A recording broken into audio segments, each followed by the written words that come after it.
Hello everyone, I'm Reid Nelson, this is Izzy Alcafas, this is This Week in Rec, Week 7, coming to you from Fridley. A couple big stories of the week. Number one, Raucous just beat the North Stars. North Stars, we had, the Players Committee had them at number 9, you had them at number 7. I think the question of the day is, were the North Stars overrated or is Raucous underrated? I think I'd say Raucous is underrated. They got a lot of talent. I think it's because they're not a household name. You can see the Raucous name. If they played under the Celtics name, even though obviously Jay Moore's not there, but if they had that name, they would be a lot higher in the rankings. I think it's just a lot of name recognition in the franchises has a lot to do with where people are ranked. And I'll be one to admit I do the same thing in my power rankings. Okay, free agents from Fridley win their second game of the season convincingly over the Villains. What are your thoughts on the free agents? Well, they beat us. I mean, they're good. I mean, they're not bad at all. They got some talent. The thing with them is they don't have a bad player. Usually, the free agents have 1, 2, 3 bad players that, when they're inserted into the lineup, they'll be like a 12-point swing. Every single one of their players is competent or better. So yeah, they can definitely beat these teams. They're solid. Two big games out of Bloomington. Number one, the Bulls saved their season by beating the Blue Chips in overtime, I believe. They're now 1-5 on the season. You know, they play the whatchamacallits next week. They play St. Paul after that. 2 wins obviously gets them into the playoffs, correct? It'll be close. It's hard to tell now because there's still 2-3 weeks left for some of these teams. I mean, would they make it over a noisy withdrawal? Would they make? I mean, they're probably going to get the 19. We have to look at a lot of these 3-win teams and see who they make it over. Is Blue Chips whatchamacallits good enough? I mean, that's if they beat St. Paul, and I mean it's a done deal, obviously. But I would say as of right now, if they beat the whatchamacallits and they just have Blue Chips, it's probably a no. Okay, and then the Red Devils crushed the Riddlers this week.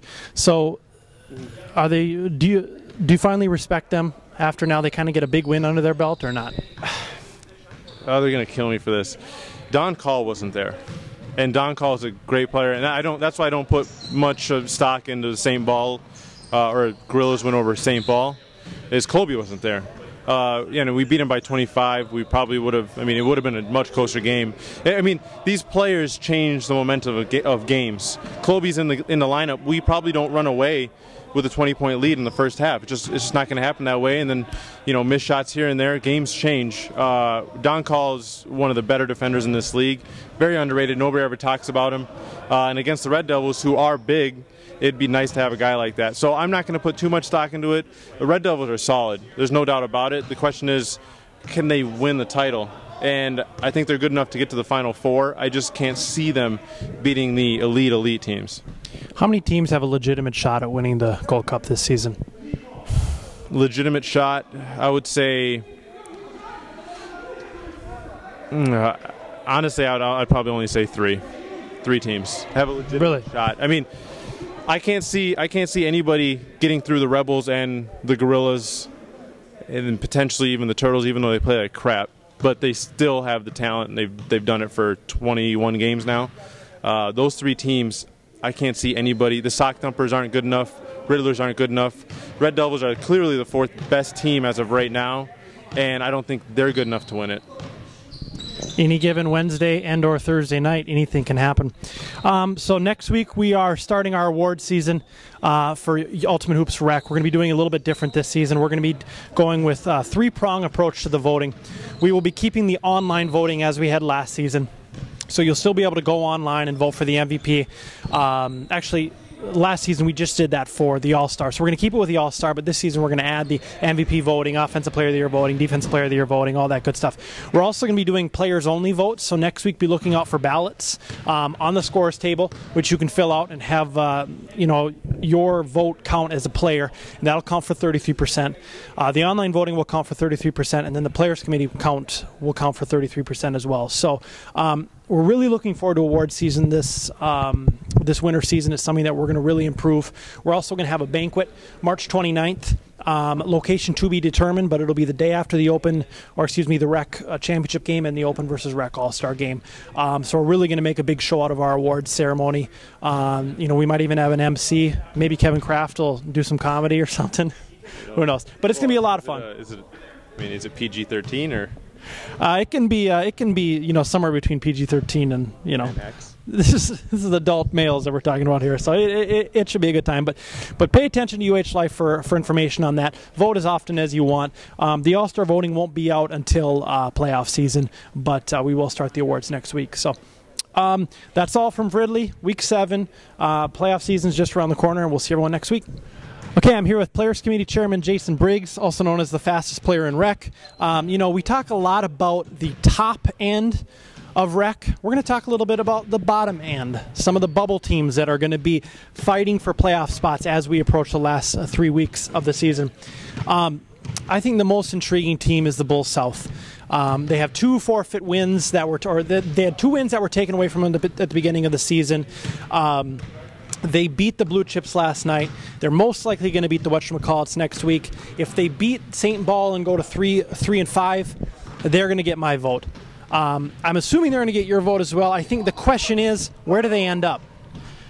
I would have them at the top end of the 3 and 5 teams. Actually, looking at resume, strength of schedule, I might actually have them above Durant-Jemima as well. Durant-Jemima, with their soft schedule and the forfeit over the Bulls, will probably finish 5-3. But if the Bulls get 3 wins, they'll probably be 16, 17. And that's going to be a tough matchup for whoever they draw round 1, whoever that is, and potentially a tough second-round matchup as well. So the problem there is they're probably top 10 talent, maybe top 12 at max. Yeah. They're better than the Bulls North, in my opinion. I would take the Roderick, Sonny, Zao Romero Bulls over this Bulls team. But while you kind of give credence to forfeits once in a while for the winner, it's kind of hesitant. The loser of a forfeit, that's always a loss to me. So they're going to need that win against St. Paul. I won't have a 2-6 team, and no matter how good they are. Sure. Okay, Lockdown with 1 win, a forfeit win, mind you. Muskies with 2 wins. One of them forfeit, the other against a team that had just started the season out, or actually had just started their franchise out. So they face off, I want to say, last game of the season or next week? Next week. Winner in, loser out. What are your thoughts on that? Loser out.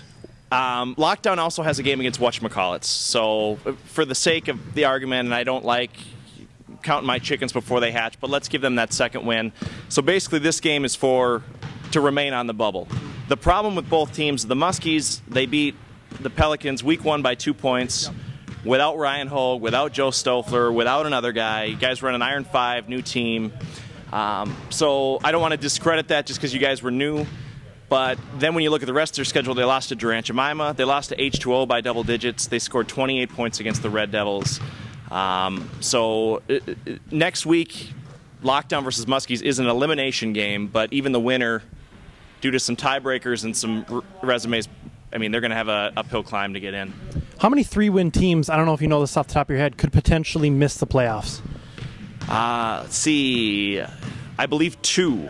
Muskies Lockdown winner, and then Blue Chips, Noisy, Pigeons, Pelicans are the 4 teams I still project at 3 wins. So two of them will be out.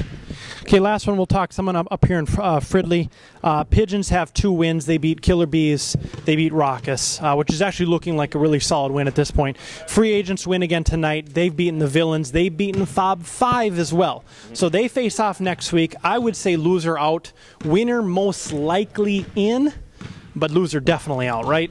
I would agree. I mean, Pigeons also have the North Stars, yeah, which after tonight is not a guaranteed loss for the Pigeons and not a guaranteed win for the North Stars. The loser, most likely done.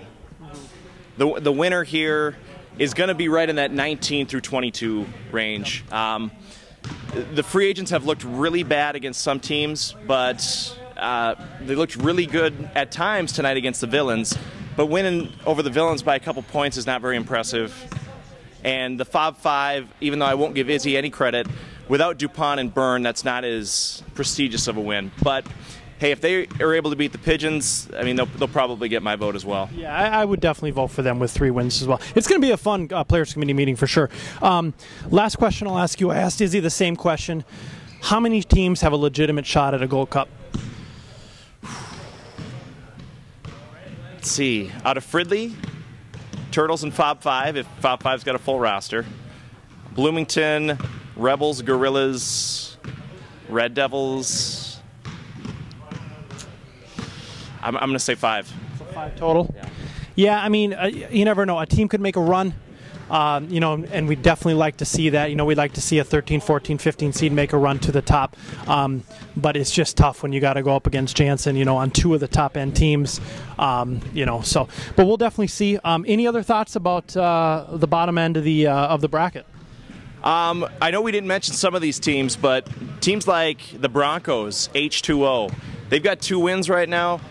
If they can win one of their last games, and I know they're against stiff opponent, like they play the Lakers, they play the Tropics, I think H2O's got the Rebels. One of those wins, and to me, they're in. So I know we didn't talk about them, but if they're able to win any of those games, they're gonna jump over teams like the Free Agents and Pigeons and Pelicans in my book. Sure, yeah. I mean, you know, I know that the Fridley squads have, or you know, the Ninja Turtles have represented and have won the championship the last 2 seasons, but I mean, Bloomington is a deeper league, is a better league. You know, there's really no doubt in my mind, but we will see. So that's it for this week. We'll do something very similar next week to break it down and see where we're at. So see everyone next week. Thank you. Thank you.